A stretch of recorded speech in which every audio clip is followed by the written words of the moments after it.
katika kitongoji cha Mkukuzi Chini, kijiji cha Nyameni, kata na tarafa ya Ulaya,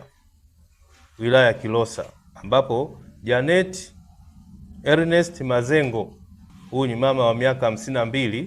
mkulima mkazi wa kitongoji cha Ivuma, aliuawa kwa kukatwa na kitu chenye makali na mtuhumiwa aitwaye Amos Zakaria Kisomeko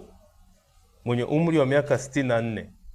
ambaye ni mkulima mkazi wa Kikonga, Nyameni. Uchunguzi wa awali umebaini kwamba chanzo cha mauaji hayo ni wivu wa mapenzi, ambapo mtuhumiwa alikuwa akimtuhumu huyu Janet Ernest, ambaye kwa sasa ni marehemu, kwa muda mrefu kuwa na mahusiano na wanaume wengine. Mtuhumiwa huyu